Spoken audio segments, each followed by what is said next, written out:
de borracheras, vómitos, é un peligro, de verdad que sí, o sea, ver a criaturas de 16, 18 anos, non sei se van colocados de outra cousa, de borracheras, pero tirados, o sea, é horrible, isto é insoportable, de verdad.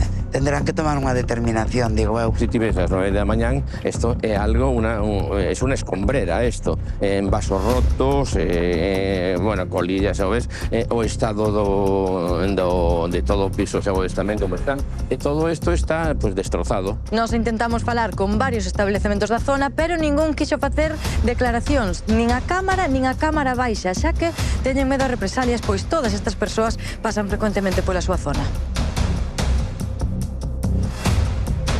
Xente violenta, podemos decir, a que está aquí. Porque enchaban un día a policía, se liaron a bofetadas, pero con unha agresividade brutal. Chamei a Policía Nacional, viñeron, bueno, se levaron aí a 3 ou 4 e listo.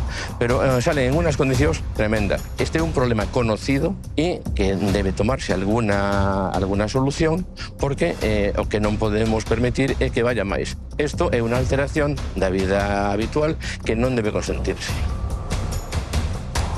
Pois acabades de ver as denuncias dos veciños de Matogrande, na Coruña, hai menos dun ano, como vistes en maio do ano pasado. Queixábanse aquí na Hora Galega dun bar de ocio nocturno que daba moitísimos problemas e non nos deixaba pegar ollo. Pois ben, nese mesmo bar foi onde na madrugada deste sábado se montou unha auténtica batalla campal cando a policía local o quixo desaloxar por non cumprir o horario nin sequer o aforo, Rocío. Xa vedes, un duro enfrontamento con golpes, empurróns e ata lanzamentos de pedras que se saldou con 5 persoas detidas, 3 homes e 2 mulleres e 4 axentes policiais feridos leves. A policía local estaba facendo un dispositivo de control en establecementos de Lecer e cando chegou a este, decatouse de que incumpría as normas e procedeu ao seu desaloxo. Neses intres, moitos dos clientes reviráronse contra os axentes e comezou o tenso enfrontamento. A veciñanza di que leva moito tempo sufrindo as consecuencias deste local e piden o seu peche inmediato, xa que dende que está en activo, nin os taxis se achegan a facer servicios nesa zona.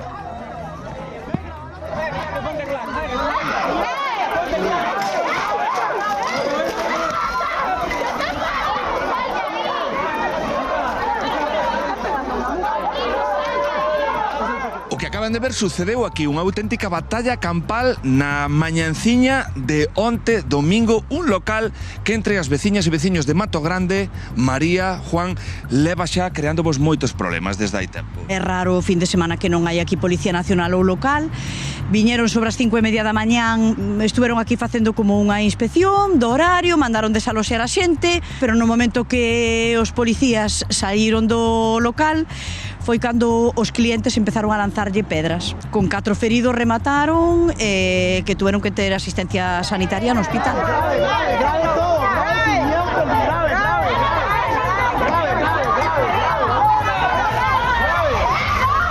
É bastante frecuente que haya problemas. Os bares pues, intentan non atender a esa xente, incluso algunos non abren hasta que chega o mediodía. Non sabemos que tipo de licencia ten, pero está considerado como un after. Perros. Que eu sepa, cambiou de nombre e, ademais, cambiou de sede social.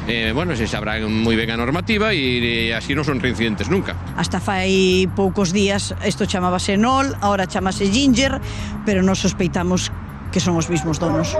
Perros, hijos de la gran... Imos falar coa persoa que era propietario do negocio que antes se asentaba, onde agora está este pub Ginger. El buzón de la persona a la que llama está lleno, por lo que no es posible dejar. Non conseguimos falar con él. Según por onde imos camiñando por esta zona de Matogrande, vemos nalgún punto, bueno, cristais reventados. Os contedores son obxectivo ás veces destas persoas. Bueno, que están, non sei a cantidad de copas que le pagan encima, pero en alguna ocasión os utilizaron para, como un vehículo, tirarse por a costa abaixo. Por favor, váyanse. Me estoy alejando lentamente, ¿no? Perro, hijo de puta. Que hai de todo. 3 personas montando media orgía dentro de un vehículo, outro desnudo aí totalmente, eso a miña muller o eu. Retírese para atrás, fuera. Me retiro, sí, perro. Temos unha parada de taxis na rotonda central do barrio. Normalmente hai taxis a calquer hora da noite, do día, pero o sábado e o domingo hasta mediodía é imposible coller un taxi, porque non queren conflito con esta xente. O que ocorreu no amencer do domingo temedes que volva a pasar? Sí. Sí, podes esperar que pase calquer cousa. E a veciñanza que tamén está ben